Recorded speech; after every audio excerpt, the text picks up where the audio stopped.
तुम्हें पता है, अमीर इंसान अमीर अपने डिसीजन से बनता है और गरीब इंसान भी गरीब अपने डिसीजन से बनता है। तो डिसीजन मेकिंग कैसे होती है, कैसे हम समझेंगे, कैसे तुम अच्छे डिसीजन ला सकते हो, पॉजिटिव थॉट्स ला सकते हो, कैसे हमारा ब्रेन काम करता है। इसी चीज़ को देखने के लिए इस वीडियो को पूरा एंड तक देखना। तो हेलो एवरीवन, मेरा नाम है दानिश। मैं आज आपको बताने वाला हूँ हमारा बिलीव सिस्टम कैसे काम करता है या हमारा सबकॉन्शियस माइंड कैसे काम करता है। सबसे पहले हम बात करेंगे बिलीव सिस्टम की।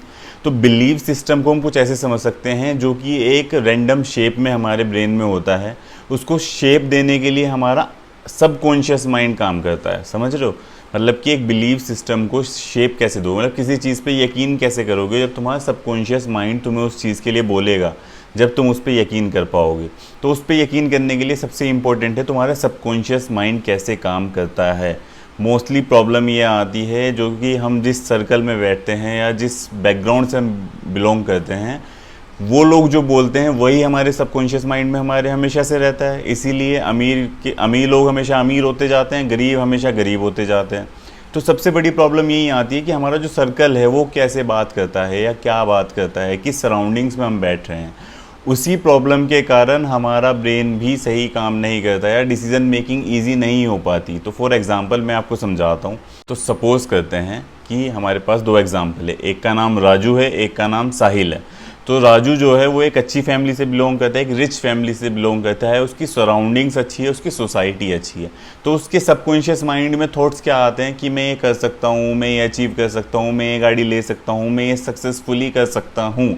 वहीं दूसरी बात अगर साहिल पे आ जाएं तो वो क्या थॉट्स उसके दिमाग में क्या आएगा कि यार ये तो बड़ा मुश्किल है, ये लोग कैसे कर लेते हैं, इसको कैसे करूँगा मैं, ये तो मेरे समझ ही नहीं आ रहा, ये शायद मैं कर भी पाऊँगा या नहीं कर पाऊँगा।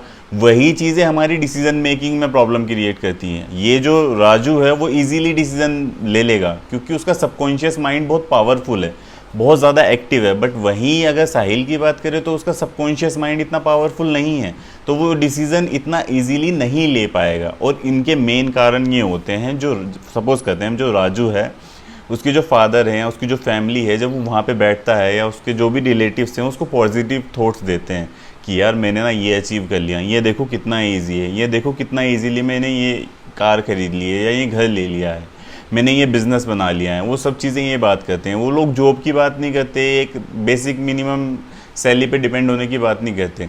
वहीं ऑन दी अदर हैंड अगर हम साहिल की बात करें तो उसके पेरेंट्स जो हैं बहुत ही एक middle class, lower middle class family से बिलोंग करते हैं।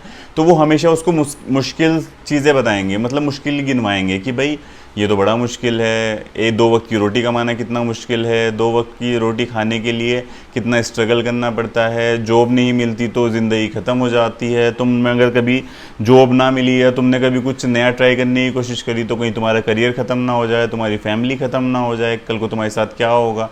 उनके जो सराउंडिंग्स होती हैं वो भी यही सब चीज़ें बोलेंगी, यार ये देख कितना मुश्किल काम है, ये तो हो ही नहीं सकता, ये तो इम्पॉसिबल है, अगर ये मैंने डिसीज़न ले लिया या मैंने कोई रिस्क ले लिया तो मेरी फैमिली का क्या होगा। तो ये चीज़ें हमारे सबकॉन्शियस माइंड में चली जाती हैं और वही सबकॉन्शियस माइंड हमारे बिलीव सिस्टम को इम्पैक्ट करता है, यानी कि शेप देता है। मतलब अगर अभी कोई भी रैंडम शेप आप इमेजिन करो, अगर वो शेप उस टाइम बिलीव सिस्टम की है तो हमारे सबकॉन्शियस माइंड में जो भी थॉट्स आते हैं, पॉजिटिव आए तो पॉजिटिव शेप देगा, नेगेटिव आते हैं तो नेगेटिव शेप देगा। समझ रहे हो? अगर हमें कोई भी डिसीजन मेकिंग करनी है तो हम कैसे करेंगे? अपने एक्सपीरियंस के बेसिस पे, अपने सबकॉन्शियस माइंड के जो हमारा यकीन है, जो हमारा ट्रस्ट है एक अपने आप पर, एक अपनी नॉलेज पर, एक अपने बैकग्राउंड पर, उसके बेसिस पे तो आप डिसीज़न लोगे। बट कुछ लोग क्या करते हैं, वो डिसीज़न नहीं ले पाते। तो इसीलिए कहते हैं कि अपना बिलीव सिस्टम स्ट्रॉन्ग करना पड़ता है, अपने माइंड को कंट्रोल करना सीखो। क्योंकि अगर तुम्हारा सबकॉन्शियस माइंड में पहले से इतना कुछ भरा हुआ है ना, तो उसको निकालने में थोड़ा तो समय लगेगा, बट उसके लिए तुम्हें बहुत स्ट्रगल करना पड़ेगा, थोड़ा मेडिटेशन करनी पड़ेगी, थोड़ा सा तुम्हें लर्निंग करनी पड़ेगी, लोगों के पास बैठना पड़ेगा, अच्छे लोगों के पास बैठो जिनके पॉजिटिव थॉट्स हो या जो जीवन में ऑलरेडी सक्सेसफुल हो चुके हों या स्ट्रगल कर रहे हैं सक्सेसफुल होने के लिए। ना कि उन लोगों के पास बैठो जिनके हमेशा नेगेटिव थॉट्स रहते हैं कि हम मेरे पे ये नहीं हुआ, मेरे से ये नहीं होगा, मैं ये नहीं कर पाऊँगा। या जो लोग उस लूप होल में फंसे हुए हैं उन लोगों के पास मत बैठो, हमेशा पॉजिटिव लोगों के पास बैठो और अपनी डिसीजन मेकिंग स्ट्रॉन्ग करो। समझ रहे हो? अपनी डिसीजन मेकिंग स्ट्रॉन्ग करोगे तो लाइफ में सक्सेसफुल होना थोड़ा सा इजी हो जाता है। क्योंकि जिसने डिसीजन लिया ही नहीं ना तो वो सक्सेसफुल कभी हो पाएगा, एटलीस्ट जिसने डिसीजन लिया वो भले ही फेल हो जाए, लेकिन क्या पता नेक्स्ट टाइम में सक्सेसफुल हो जाए, बट एटलीस्ट उसने ट्राई किया, कुछ तो सीखा। बट अगर तुमने डिसीजन ही ना लिया तो ये सबसे बड़ी प्रॉब्लम आती है। तो इसलिए सबकॉन्शियस माइंड को थोड़ा कंट्रोल करो, थोड़ा चीज़ों को लर्न करने की कोशिश करो। जो तुमने अपने पास्ट में अपनी फैमिली, अपने कलीग्स या जिससे भी सीखा है या जिससे भी सुना है, सोचो कि वो चीज़ें बिल्कुल एग्जैक्ट सच नहीं होती। अपने सबकॉन्शियस माइंड को थोड़ा ट्रेन करना शुरू करो, मेडिटेशन शुरू करो, दिन में एक बार मॉर्निंग में एटलीस्ट मेडिटेट करो, खुद पे फोकस करने की कोशिश करो। अभी शुरू में नहीं होगा, शुरू में 10 सेकंड 15 सेकंड मेडिटेट कर पाओगे या फोकस कर पाओगे, बट वो धीरे धीरे इंक्रीज़ होगा। जब तुम फोकस करना शुरू कर दोगे ना, तो वो चीज़ें इंक्रीज़ हो जाएंगी और वही चीज़ें फिर तुम्हें कामयाब बना सकती हैं।